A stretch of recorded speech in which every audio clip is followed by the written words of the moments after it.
Assalamualaikum warahmatullahi wabarakatuh. Perkenalkan nama saya Yovita Syaputri, NIM 181201175 dari Manajemen Hutan 5. Nah, di sini saya akan mempresentasikan ringkasan jurnal metode mekanik menggunakan biopori. Definisi, air tanah merupakan sumber air yang sangat penting bagi makhluk hidup. Air tanah tersebut tersimpan dalam lapisan yang disebut akuifer. Akuifer merupakan sumber air tanah yang sangat penting. Akuifer tersebut dapat dijumpai pada dataran pantai, daerah kaki gunung, lembah antapegunung, dataran aluvial, dan daerah topografi. Biopori adalah lubang-lubang kecil pada tanah yang terbentuk akibat aktivitas organisme dalam tanah, seperti cacing atau pergerakan akar-akar dalam tanah. Lubang tersebut akan berisi udara dan menjadi jalur mengalirnya air. Jadi air hujan tidak langsung masuk ke saluran pembuangan air tetapi meresap ke dalam tanah melalui lubang tersebut. Latar belakang, yang pertama, rapatnya bangunan rumah tanpa disertai ruang terbuka hijau yang memadai karena perkerasan yang akan membuat air yang meresap ke dalam tanah menjadi sedikit. Sehingga jika hujan datang, air hujan akan langsung mengalir ke selokan yang daya tampungnya terbatas. Hal ini akan membuat air yang diserap ke dalam tanah sedikit, sehingga berpengaruh pada penipisnya cadangan air tanah. Yang kedua, fenomena terjadinya banjir yang di beberapa daerah dipengaruhi oleh adanya kontribusi aliran permukaan atau surface runoff yang relatif besar dan laju tanah yang tererosi sebagai sumber pendangkalan alur sungai. Hal ini juga diperburuk oleh pembukaan lahan bervegetasi rapat, kegiatan pertambangan batu bara yang tidak berwawasan lingkungan, pembukaan lahan dan pemukiman, dan sebagainya. Permasalahan yang, yang pertama, permasalahan kekeringan di musim kemarau dan banjir pada musim hujan. Manusia cenderung merusak dan tidak mau peduli dengan lingkungan tempat tinggalnya. Kurangnya kesadaran lingkungan merupakan faktor penyebab terjadinya banjir. Yang kedua, perubahan penggunaan lahan yang cepat dalam kota akibat maraknya kegiatan pembangunan perkotaan juga merupakan kontributor utama bagi kekeringan. Dengan meningkatnya laju limpasan yang terjadi, maka siklus hidrologi akan mengalami perubahan.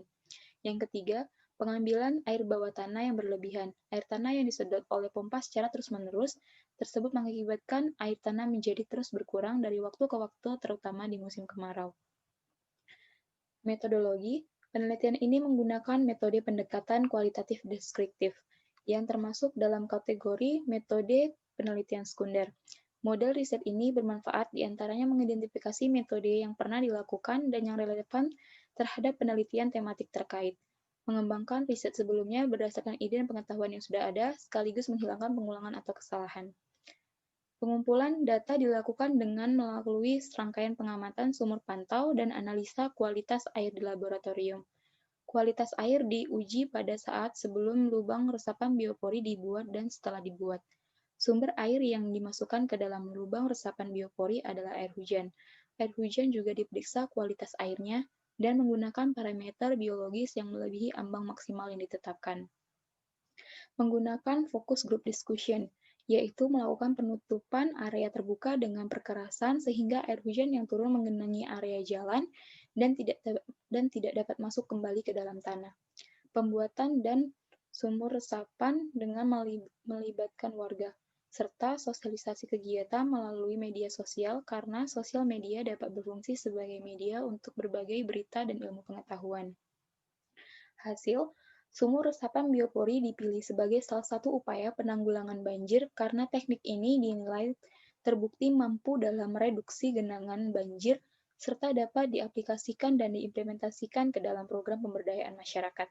Tahapan pelaksanaan pemberdayaan masyarakat dalam pengelolaan banjir dapat diterapkan dengan mengacu pada 3 dimensi pemberdayaan, yaitu enabling, dengan mengedukasi masyarakat, empowering, dengan mengoptimalisasi peran komunitas dan organisasi masyarakat sipil, serta protecting melalui kebijakan dan petunjuk teknis pembuatan sumur. Upaya pemanfaatan air hujan tersebut adalah dengan cara membuat kolam pengumpulan air hujan, sumur resapan dangkal, sumur resapan dalam, dan lubang resapan biopori. Salah satu cara yang akan dilakukan di Kota Bandar Lampung adalah penerapan pembuatan lubang resapan biopori. Dalam laporan kajian teknis disebutkan bahwa lubang resapan biopori sangat dianjurkan dibuat di daerah perkotaan yang mempunyai halaman rumah yang tidak luas, dengan hanya lubang berdiameter 10 cm dan kedalaman 100 cm. Lubang resapan biopori sangat efektif untuk memanfaatkan air hujan sebagai pengisi air tanah. Air hujan yang bisa diserap setiap lubangnya adalah 25 liter. Program pembuatan lubang biopori dan sumur resapan yang telah dilakukan oleh tim pengabdi dalam kegiatan pengabdian masyarakat merupakan kegiatan percontohan dalam mengatasi persoalan yang ada di perumahan Villa Mutiara terkait dengan kondisi fisik perumahan yang mengalami kekeringan. Kegiatan yang dilakukan oleh tim pengabdi adalah fokus group discussion, pembuatan lubang biopori, dan sumur resapan bersama warga. Pelaksanaan perekaman kegiatan pengembalian air tanah ini juga telah dilakukan untuk kemudian dijadikan kampanye di sosial media. Kegiatan ini terbukti berkelanjutan dengan diketahuinya bahwa warga secara mandiri membuat lubang resapan biopori pada lahan terbatas mereka. Tim pengabdi juga terus melakukan pendampingan hingga saat ini, yaitu berupa konsultasi untuk pelaksanaan program agar manfaat yang diharapkan dapat dirasakan oleh seluruh warga. Ini merupakan daftar pustaka dari jurnal yang saya ringkas. Dan terima kasih, dan saya akhiri. Assalamualaikum warahmatullahi wabarakatuh.